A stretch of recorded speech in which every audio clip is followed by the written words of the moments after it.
Why do I feel like I am forgetting something? This is the weirdest feeling. We're good? We're all good? I don't think I'm forgetting anything, right?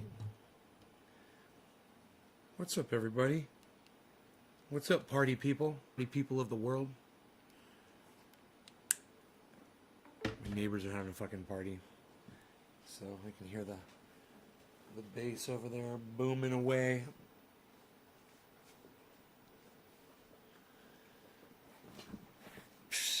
Company that I invested in, they're selling the company at a loss. They called to let me know. I was like, yeah, so nothing I can do about it, right? And they're like, nope. I was like, thanks for the call. So, you know, I do need a garbage bag. That is one thing I do want to have. Let me grab one. Garbage bag.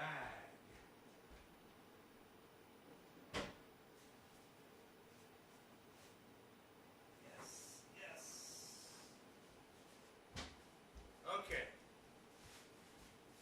Wow, I knew I forgot something. Maybe that was what it was. I forgot to put it. Hey, Josh. 2 shows today. Yeah, bro, you made it to 2 shows. How about you, man? I love it. How about you? What a concerted effort on your part. Let's dab and smoke. Yeah, man, I was just going to load the Slowski bong up, bruh. Just going to load the little tiny Slowski bong up, bruh, like them little tiny bong hits, bruh. Get the little tiny bong hit, bruh. What you doing, bruh? So, yeah, I started trying. I don't know, man. It kind of felt like I was going to get a panic attack today. I was attempting to plan my trip to Florida. I told you guys I was doing that. And I was looking at, you know, getting a rental car and tickets and all that. And, you know, I guess there's a lot of options when you're flying. There's a lot of things you can select from. And if you got money, you know, and you want to spend your money on shit. Thank you, Umer. I hope you look cool, too. Thank you so much for the nice compliment, though. That's nice of you to say I look cool. Thank you. You love that little bong? Isn't it cute? Maybe Slowski will make you one. You guys aren't that far from each other. He could send you one, I'm sure.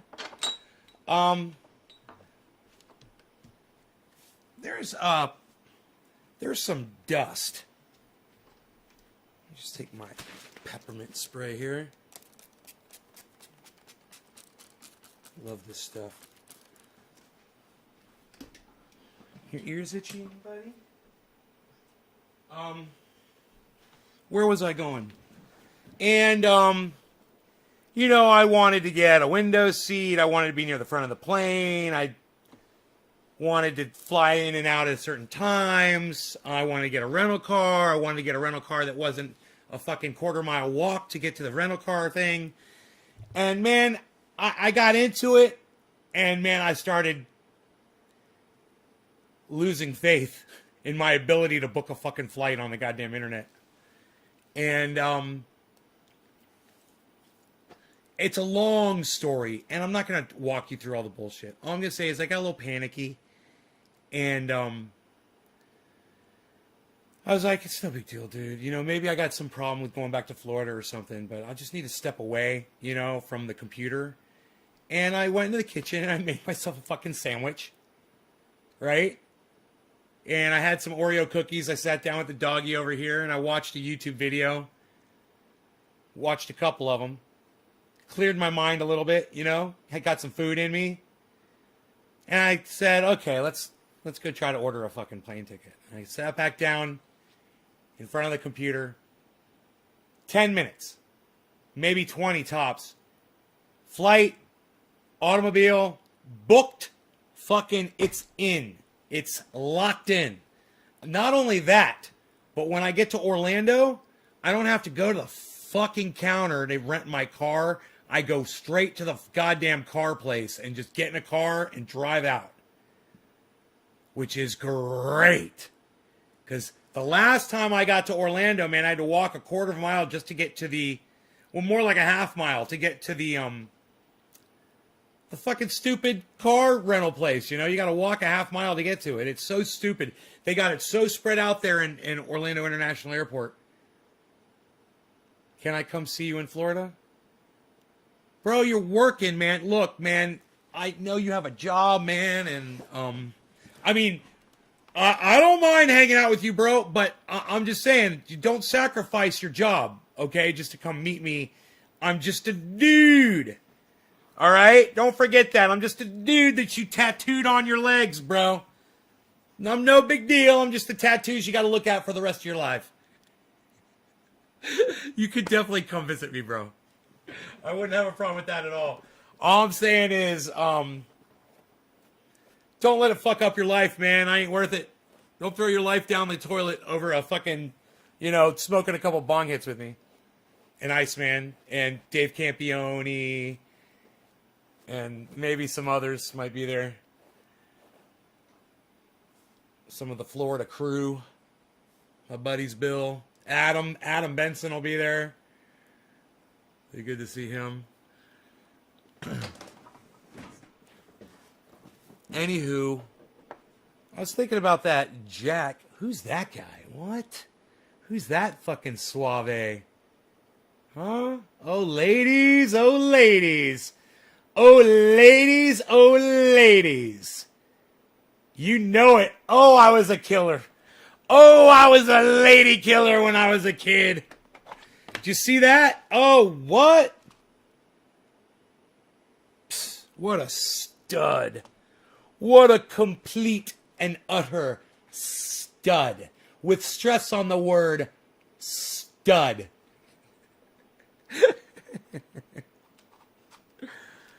Oh, those were the days. God bless America.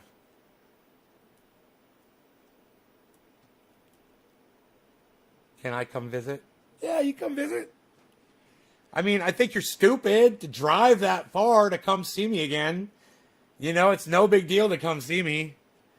But, yeah, if you want to drive, what is it, fucking 5 hours?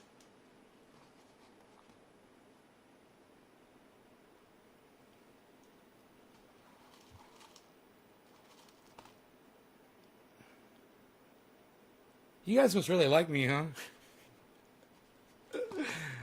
I love it. You guys are awesome. You guys make me happy. Because I got to tell you, it's almost as if sometimes when I'm not on the live show, it's almost as if the live show is keeping me going. And when I'm not on the live show, I can just feel this emptiness. But it's not the fact that I'm not doing a live show. The emptiness is the fact that I am meant to be with somebody and I'm with nobody, and it's a waste. I am a waste of the other half of a relationship, you know. And I was thinking about that today, and that's sad, you know. It's sad because I've got a lot to offer. And ladies, nobody's fucking, you know, nobody's taking me out. But I was thinking about, you know, it's like we're kind of in a relationship together. And, you know, I don't know what I do for y'all, except from what you guys tell me. But I know what you guys do for me. And it's immense. You know, I would never take advantage of that. You know, I watched a video, Professor Dave Explains, and he was talking about a cult leader. And he was giving examples of what this cult leader says to his following to keep them, you know, under control and shit like that. And I was paying very close attention because I'm in a position where, you know, if I was a bad person, I could take advantage of some of my following. And I just want you guys to know I would never do that, man. I have no desire to rule over people or to make people do my bidding. And I don't want to ruin people's lives. I just want to make them better. But I'm in a position to where, you know, it could get away from me. And I know I joke around with y'all and shit with the cult thing, and every once in a while, someone will say something in the chat, and I'll remember you know, you're not a fucking cult leader, bro. Just calm the fuck down, you know. You know what I'm saying? To keep myself in check. Because power corrupts. And I wouldn't put it past myself that if I had, 1,000 people approach me and say, lead us, old master, just we will do your bidding. Just tell us what to do. Like they followed Forrest Gump around when he was jogging down the road. And I don't know if I would be able to just say, no, I don't want to do that to y'all. I might just be like, okay, well, my car needs a good waxing, It would be really easy if you weren't aware of it to fall into it because it's enticing. So, that's why I really watch with interest that whole cult thing, because I don't want to go anywhere near that shit. And I want to hear how a cult leader speaks to his audience, because if I ever start doing that shit, man, I need to fucking put myself in check and be like, dude, what are you doing? You're letting the fucking power get to you. And maybe it's a good thing that only 20 people show up when I go live, instead of thousands. And maybe thousands of people did show up. It would get to me. I don't know, because I've never really been there before for more than just a few minutes at a time. So it hasn't really been tested. Maybe I'm not the stand-up guy that I think I am. Once I'm put in that situation, all bets could be off. Who knows?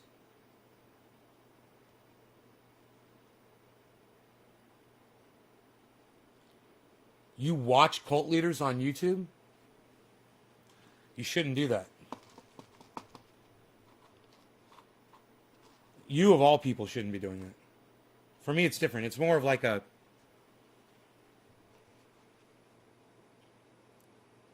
exercise, like a mental exercise. For you, why are you watching cult leaders, bro? Yeah, why are you watching cult leaders, bro? What's wrong with you? What's gotten into you?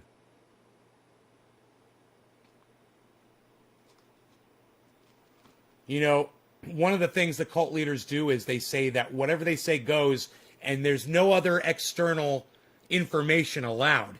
And if you don't subscribe 100% to what the cult leader says, then you're kicked out, right? You're not acceptable.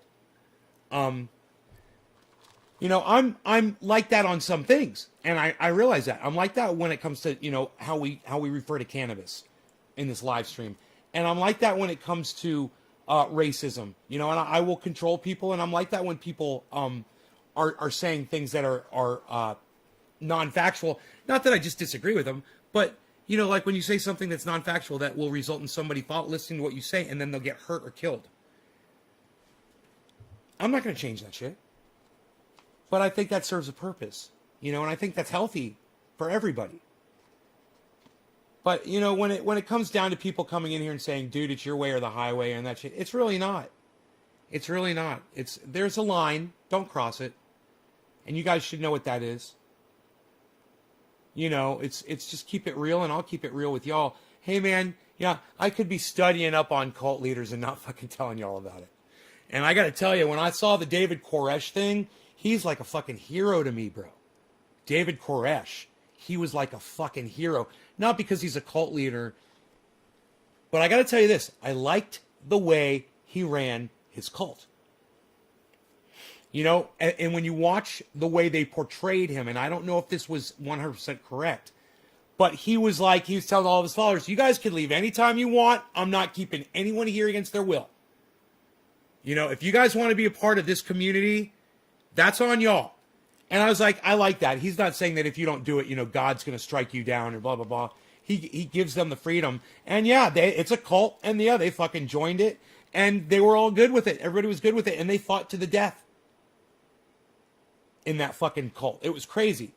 But the reason why I did really appreciate and respect him was his refusal to put up with the bullshit that he was catching from outside.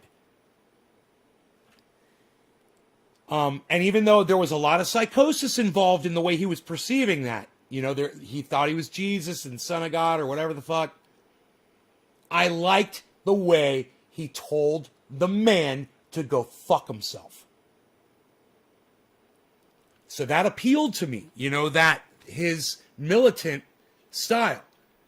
He didn't use that as much on his followers as he did to try to protect his flock, you know, and that's why they stocked up on guns and they drilled and they were ready for that shit.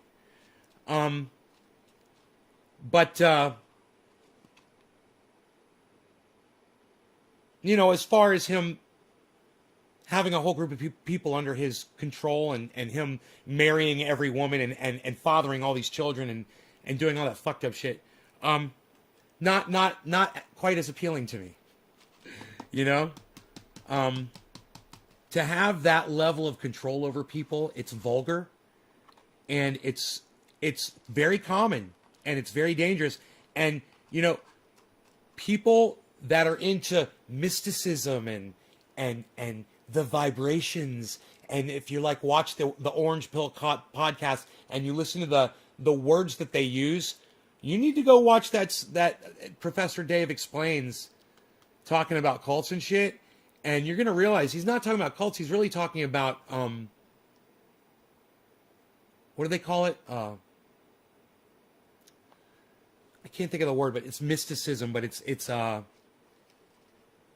on some, you know, some universal level. I just can't think of what it's called. But let me just make my point.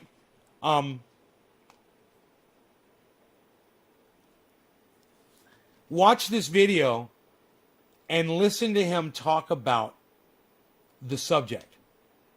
Listen to him talk about, oh, it's really a good space that you're in because the vibrations, that we're all interconnected and we're feeling the vibrations of the whatever the fuck. You guys know what kind of bullshit I'm talking about? That neuropathic or whatever the fuck. I don't know what you call it because I don't subscribe to that bullshit. My point is this. He destroys it. He fucking destroys it for 45 minutes. It is inspiring. And I would hope that you guys would go check that out. And at one point, he literally just eviscerates a cult leader on YouTube. He rips the guy apart. He's like, yep, that's a cult leader, and this is why. Listen to what he says. Oh, he wants you to die for him. This cult leader. Death is the ultimate sacrifice that you can make. Death is what God really wants for you. God really wants... I mean, what this guy was saying to his followers, but you guys should hear it.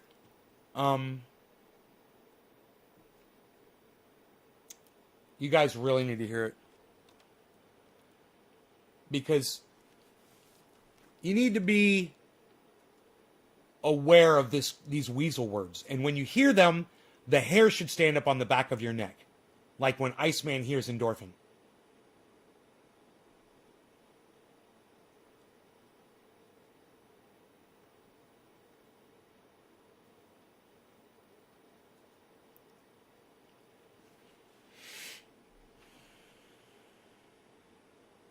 It's quantum mysticism is stupid. Deepak Chopra, spirit science. Here we go. Here we go. You guys are going to love this. It's an hour long, but you're going to love it. So watch it with me. Hey everyone. So as many of you know, I'm fascinated with the way the public perceives science, and in particular the broad... I love this guy, man. Pseudoscientific trends that crop up in our culture, influencing the masses to varying degrees. I like to this guy, them, diagnose them, and disarm them. This guy does not play an online character. I mean, he keeps it the realest I've ever seen, man. This is the most real motherfucker that you're ever going to find on YouTube. So when you meet him in the street, this is who you're going to meet. This is the guy. No. Today I want to talk... And she would give me the most amazing massages. And she would claim that was the mysticism and the energy, that she was pulling the energy, the bad energy, and she's replacing it with good energy. I didn't believe any of it, not for a split second. But I told her I did because she used to rub my neck and my arm and my shoulder. She would rub me, and she would say that she was doing that. It's like, yeah, it's great. Yeah, it works good. So it works so good. Best massages ever. As though it were akin to the occult. This is largely due to the fact that it is very hard to understand. True comprehension is reserved for physicists and mathematicians who can solve complex equations, as the power of this theory lies exclusively in the math itself. Everyone else must be satisfied with hollow, often misleading conceptual explanations, and that is indeed the way this topic is typically explained to the masses, who demand explanations under the false assumption that this area of science must somehow be immediately and fully transparent to them. For whatever reason, people tend to be interested only in the frontier of scientific fields. Right on, Frankie. So instead of wanting to learn about Newton's laws, which they would have a solid chance of understanding with some competence in basic high school algebra, they want to talk about things like quantum mechanics, which most of us have zero chance of fundamentally comprehending, given the lack of prerequisite knowledge faced by anyone without at least a bachelor's degree in physics. When media outlets attempt to satiate this desire to commune with the boundary between the known and unknown, they take lots of liberties and make lots of mistakes, and the public brings a lot of baggage to the table. Even with seemingly professional pseudo-documentaries like What the Bleep Do We Know?, the concepts are sorely misrepresented, and the viewer walks away with a false sense of comprehension, or worse still, a head full of lies. This confusion can lead people to purchase whimsical books and expensive seminars from ridiculous false prophets, forego legitimate medical treatment in favor of unsubstantiated healers and gurus, and sometimes even get roped into a cult or two. There are many flavors of this fad, and a bit later we will get to the meat of the deception, which invariably involves misuse of the word quantum and deliberate misinterpretation of something called the double slit experiment. But I would like to start somewhere more fundamental. Let's begin with the core confusion that enables the whole show. Much like other scams and pseudoscience, it all stems from a misunderstanding of basic scientific concepts and terminology. In this case, it is the word energy. What is energy? Even just hearing that word out loud, dozens of connotations probably come to mind. Okay, so he just goes on to explain that energy is just the ability for work to happen, basically. It's a long explanation. He talks about energy for a very long time. So then we'll skip all the technical stuff. He just says, he takes 5 minutes to tell you what the fuck energy really is, which is basically work being done. The potential for work to be done. Energy. Has muddied and obscured this definition. People say things like, this room has such good energy. This is a metaphorical usage of the word, which is acceptable if acknowledged as strictly metaphorical. It means that one gets... Hey, you guys, I want to apologize to everybody on the live stream right now. We did lose connection. I didn't say anything about it, but Chauncey noticed. We did lose connection for a few seconds. I don't know how much you guys missed. It was basically just me having too many windows open, not having enough bandwidth, and running a video. We lost connection. If you guys would just be so lovely as to come back in and smoke with me and watch this video, you guys are going to walk away with this video with something valuable. This is a really good video, and he's a great podcaster. I just lost 5-6 people just in a second. Why are you guys leaving? Huh. You guys don't find this stimulating? It's a good impression from the room. It conveys a feeling in a fun, poetic way. It does not mean that there is a literal substance emanating from the room that we call good energy, which is magically perceived by your third eye in some way that science can't comprehend. Further compounding the confusion is the fact that in physics, quantitative measurements of energy, in particular potential energy, can have positive or negative values. Positive means greater than zero, negative means less than zero. It's just math and the way we define systems in physics. By sheer linguistic coincidence, we also use the word positive to mean good, and negative to mean bad, as in having a positive or negative experience. But these two connotations are totally unrelated. So when people remove the concept of positive or negative energy from the arithmetic domain in which it has actual meaning, and take these phrases to mean good or bad energy, the result is totally meaningless. There is no such thing as good energy or bad energy. There is no context in which this makes any sense except the strictly metaphorical. So when these terms are used improperly, it is simply an unfortunate side effect of allowing words to have multiple meanings in a language. That's what my ex-girlfriend used to say, good energy and bad energy. Metaphorical usage confuses people and renders them susceptible to cranks and con men who exploit this confusion for financial gain. Speaking of cranks and con men, let's get to them now. I want to start with one of the primary figures, if not the primary figure, responsible for the popularization of quantum mysticism in the 1990s. That is the glammed out guru himself, Deepak Chopra. Deepak rose to prominence on the success of his 1993 book, Ageless Body, Timeless Mind, the quantum alternative to growing old. This, along with his previous book called Quantum Healing, piggybacked on the broader New Age movement that was picking up steam, and he rode the tidal wave of science-flavored, self-help themed snake oil to significant fame and fortune. As you can see, quantum is a very important buzzword for this brand of deception, and it only serves to disguise mysticism as science. Given that Chopra has published nearly 100 books, there is no time to go into every single thing he's written. Smoke Nor would I rings. ever subject Who are we myself to smoking that for? kind of torture. Happy But a 420. pervading theme across his body of work is the power of the mind. The mind, according to him, has limitless power in healing oneself, as well as shaping or even manifesting aspects of physical reality. He describes Steve the Running, phenomenon cheers. of perfect health, the title of another one of his books, and a selling point for his ultra-expensive wellness retreats.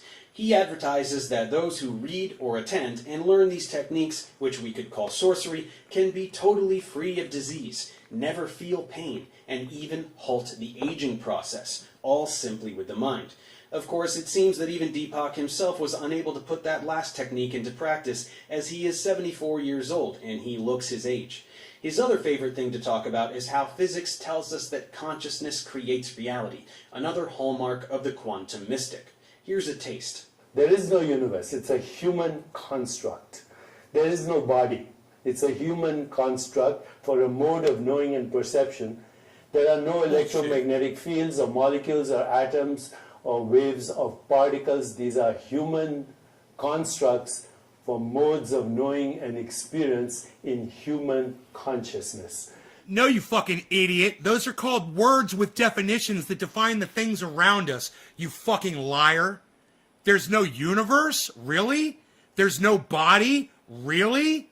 Well, hey, if there's no body, let me fucking slap you upside your face and you tell me if your body feels the fucking pain. You fucking liar. And people sit there and listen to this guy and buy books from him and think that he's some kind of a fucking genius or a guru.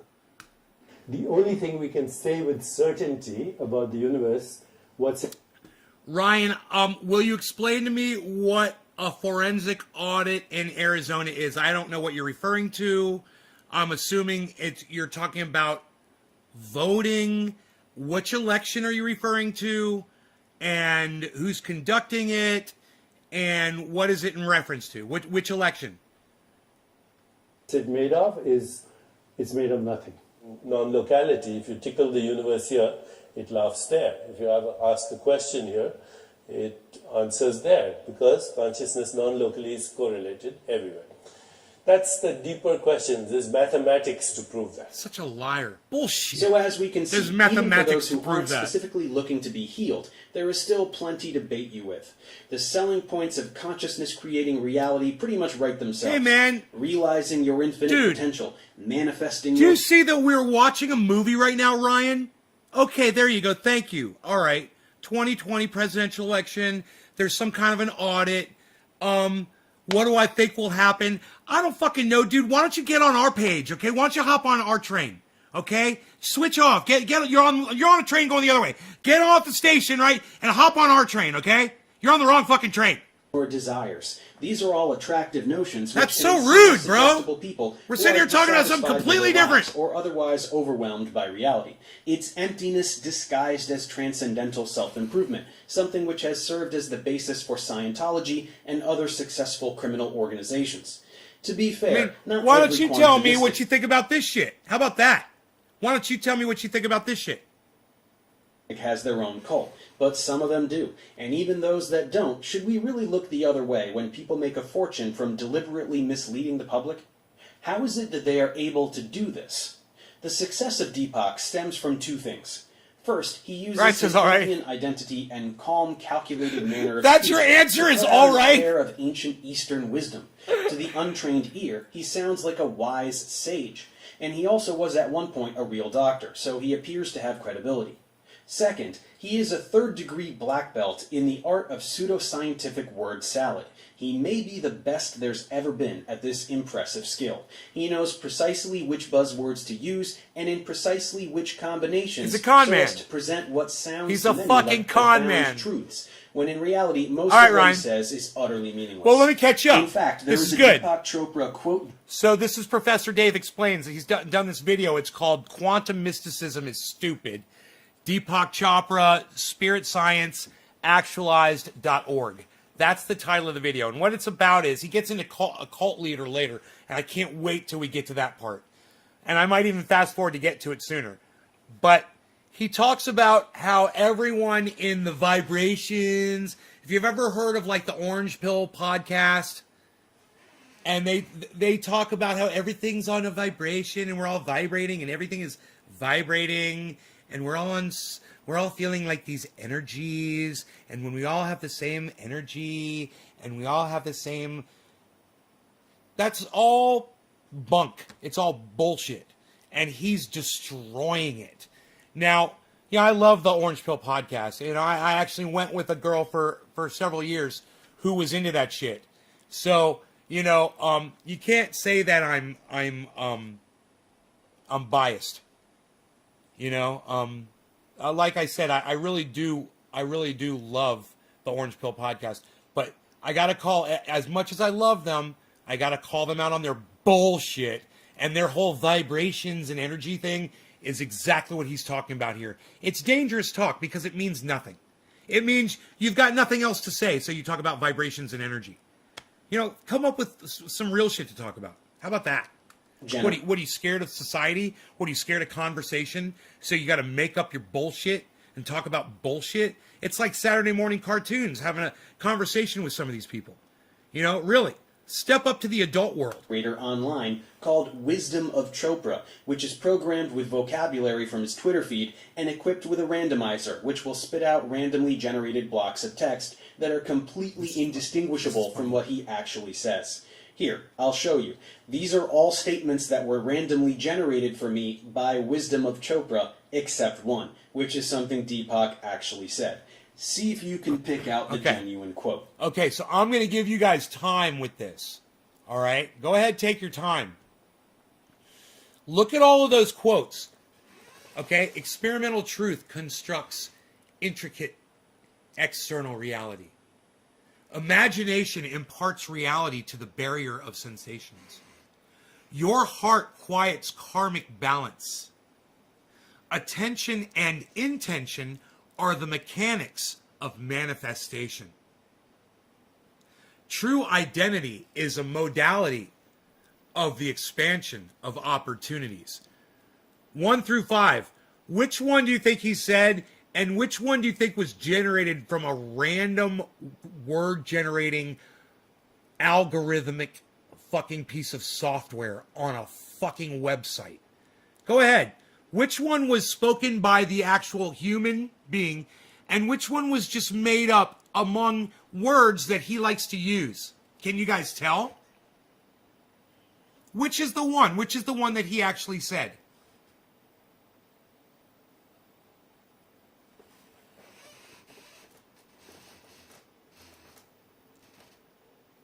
You guys aren't even going to try to guess. And let me guess as to why none of you are guessing. Go ahead and tell me, because you have no idea, right?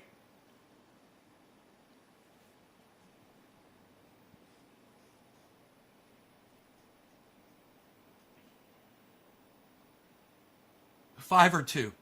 Ryan says 5 or 2.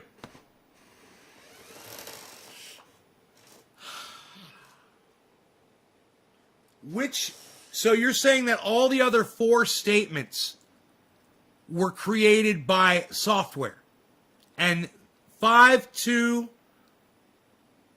and heart 3. 5, 2, and 3 are your guesses. Okay. Here, go ahead. Watch.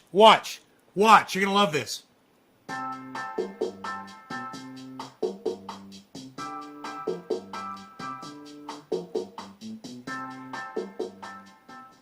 And here it is. Did you get it? Nope. Don't worry if you didn't. You're not missing anything. So as you can see, it's a simple formula. Dazzle people with spiritual-sounding nonsense until their eyes glaze over and they open up their wallets nice and wide. And given Chopra's net worth of $150 million, it would seem that it is quite an effective formula as well. You see, this particular flavor of gibberish resonates strongly with a certain type of person. This would be the secular individual who is filled with the longing for worship, but has no institutionalized God to put it upon. We all possess certain neural proclivities towards seeking and affirming divinity, and to this end, quantum mysticism offers the universe as God, along with all the transcendence, permanence, interconnectedness, and self-empowerment, without any of the burdens of organized religion. It's a vapid stand-in for spirituality that avoids the outdated social practices and conservatism of the more popular faiths, but keeps the perceived ties to the ancient world. This guy's a real scumbag cunt. Deepak Chopra. Yeah, he's a real scumbag cunt, bro. But wait till he gets to the cult leader coming up. You're gonna love this guy. Unsubstantiated claims about reality, plus bonus cheese and chakras. Even for those who aren't looking for God, there is plenty to work with, since all humans have certain desires that are easy to tap into. John Mallory, cheers, John Mallory! What's up, John Mallory? You came in 1935-37 in the chat. It's marketing. Yeah. People want their anxieties to congeal into serenity, which gives way to perfect control over their lives and minds. People want to feel relevant in the universe and connected to everything in it. Quantum mystics are attuned to the deep longings of their target demographic in order to most effectively exploit them, and to that end, James Young! We're looking for you, James Young! That's right! James Young! It's your bong rip. We'll give you the 420. Cheers. A brand of soft drink might even sell the feeling of being extreme. But the quantum mystic, on the other hand, is selling artificial transcendence. It's the convenient sale of an enlightened self-image for the spiritual warrior in a hurry. Given that we live in the internet age, this fad is not limited to a handful of authors and gurus. Many versions of this narrative can be found all over YouTube. There are hundreds of such channels, each with their own flavor, but the core message tends to be pretty much the same. So I'll just pick on one of the bigger ones, which is called Spirit Science. Here we find mystical ramblings amidst a backdrop of delightful animations. Let's take a listen to one about crystals. Crystals? What are they? No, seriously, look at all these amazing structures and forms. They're beautiful. They're powerful. Do any of you guys believe in the power of crystals? Do any of you guys believe that crystals have some kind of energy that can somehow help you or other people?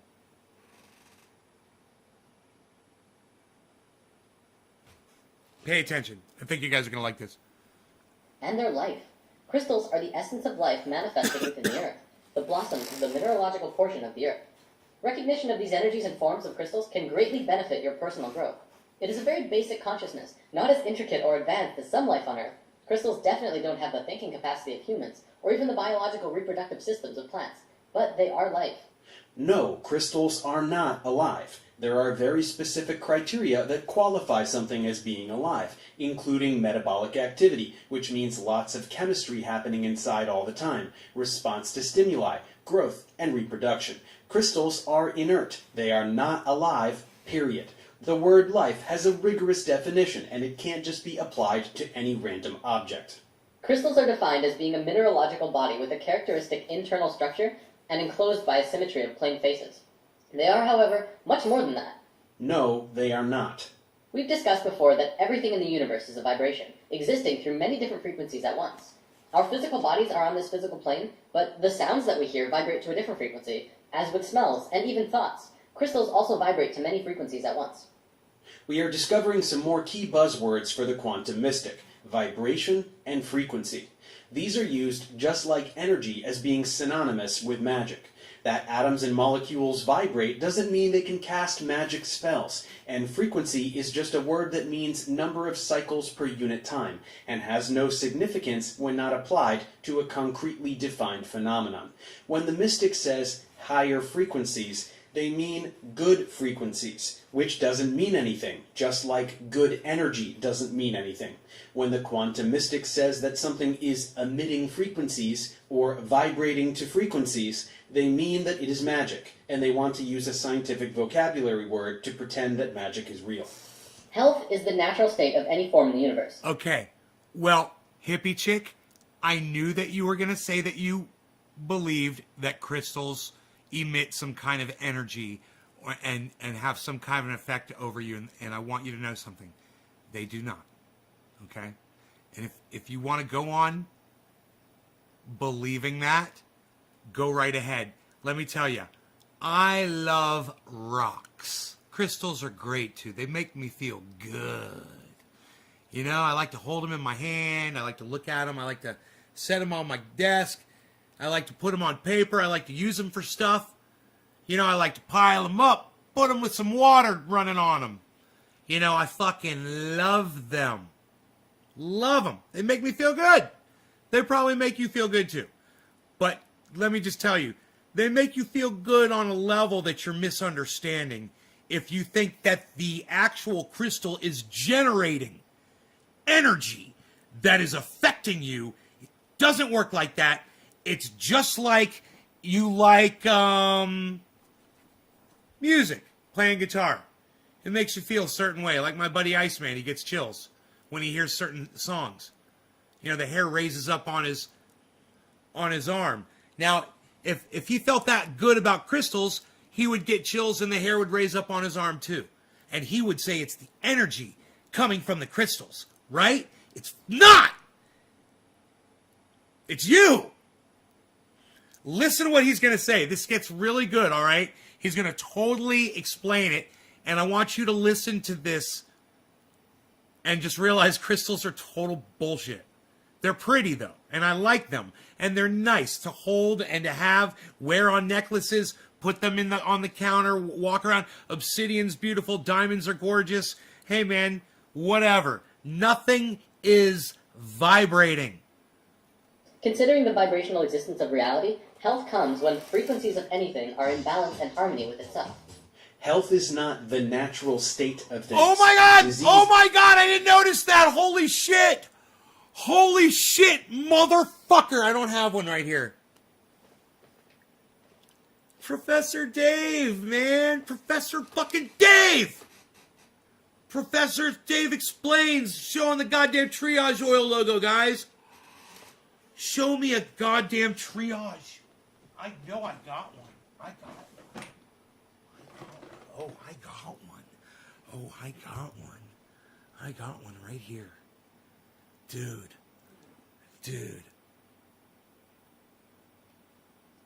My snake oil. Highly recommended. Doctor recommended. Jimmy Dore's doctor recommended it. My doctor recommended it. Nurses recommend it. Everybody loves it. Everyone recommends it. I love this stuff. It's cold outside. Ooh, look, it's balmy. Balmy. It's turned into a balm. Bomb, bomb, bomb, bomb, bomb, bomb, bomb, bomb, bomb,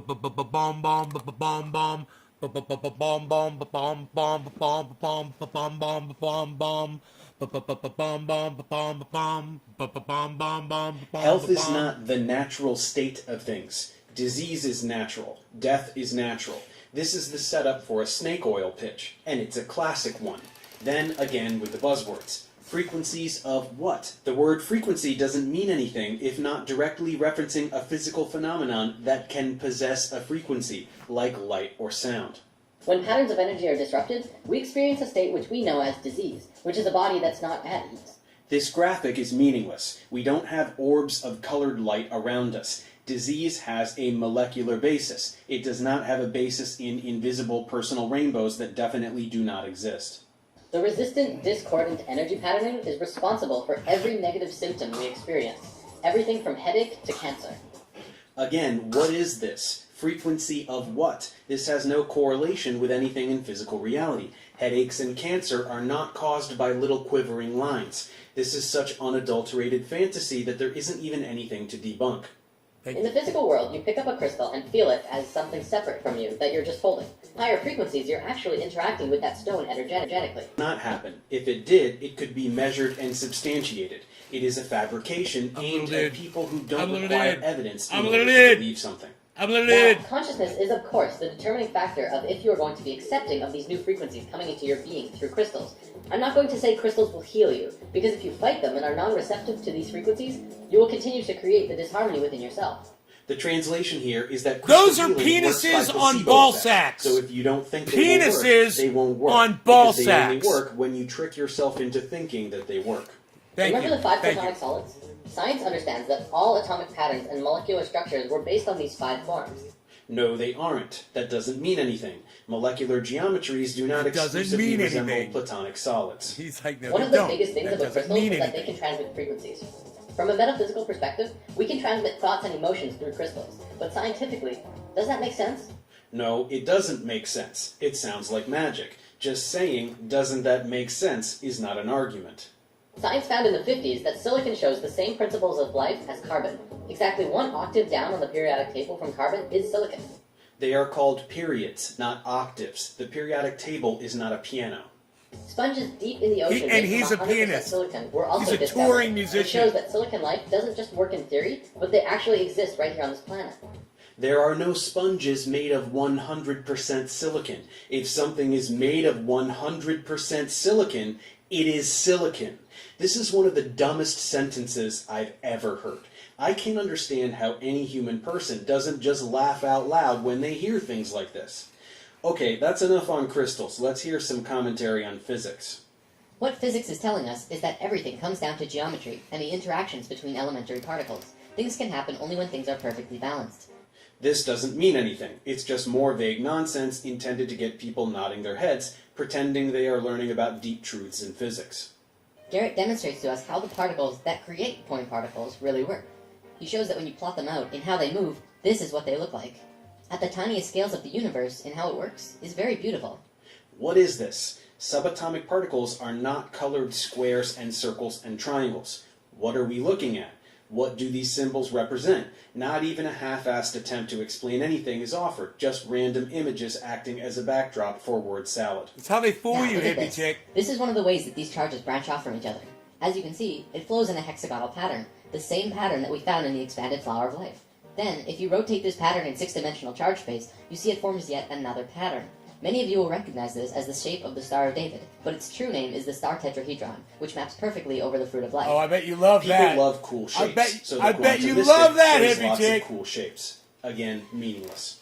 This shape, as we learned, is not only the root of all mathematical proportion, light, the platonic solids, but is also the source of every musical system in the universe, including systems both used and unknown to modern man. I'm sorry, how? This shape is the root of light? What does that mean? Where are the platonic solids in here? How does this shape produce musical systems? Please explain. My favorite part is how it's the source of musical systems that are unknown. So we don't know them, but they're still based on this? That's about enough, but here's one more tidbit. It's a redundant While thing. today there are many sciences and researches delving into that ultimate question, what is a soul? There is still no concrete answers to this question. No, there are no scientists trying to explain what a soul is, because that is not a scientific concept. Science is the study of the physical world. Anything supernatural, by definition, is not science, and there is no evidence that anything supernatural exists. Subscribe. This disconnect encapsulates And tell the him I problem sent with you. quantum mystics. If someone wants to You're gonna love believe in him. a soul or speculate about the supernatural, they can go ahead and do so. But to pretend that it is supported by science is ludicrous. Videos like these are just rapid-fire lies over stock footage aimed at people who want to believe in magic, but also want to feign compatibility with real science. They are willfully ignorant to the point where they can't be bothered to even Google a word to find out if it's being used properly, because the story they've chosen to believe takes precedent over fact. And these are the types that will buy the 7-day transformation course and attend the retreats, and otherwise fork over the cash that makes these channels lucrative. Getting back to a more general discussion, as we can now see from Deepak to YouTube, a central theme of quantum mysticism has been identified. Physicists are being forced to admit that the universe is a mental construction because new physics is finally discovering that the observer shapes the reality. Quantum scientists are now conducting measurable experiments, never before thought possible, to prove the theory. Consciousness creates reality. So that's the story. Consciousness creates reality. There is no such thing as a physical world. Consciousness is all that exists. Now, this little hypothesis is all well and good if uttered between stoned philosophy undergrads at a party. Hey, I take exception with your insinuation, Professor Dave explains. Thank you very much. Don't be putting the cannabis community down. We're sitting here watching you. We're smoking our cannabis. We're learning from the right people. I'm trying to bring over a hardcore devout from the goddamn crystal community over to science, pal. And you gotta put down cannabis. What are you doing? Professor Dave Explains on YouTube. Make sure you subscribe to his channel. He's fantastic. Do not miss a show. But no, the quantum mystic insists that this notion is physics, that this deep truth is derived directly from empirical science.